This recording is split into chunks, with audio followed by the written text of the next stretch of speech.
Hi, this is M3Ready. So this is a Mark II version of our micro RAM.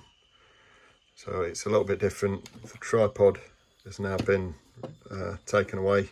It's got a flat base so that the unit sits down. The battery stows internally instead of sitting externally, so there's a 9-volt battery in there. It's got a flush on and off button, and the lights are still present on the front of the unit. It's got a retractable aerial instead of the aerial that pulls in and out of the side into the 3.5 millimeter socket, so that stows neatly inside. So if we extend the aerial or the antenna, just place it down, usual routine, flip it on, the unit will calibrate, and then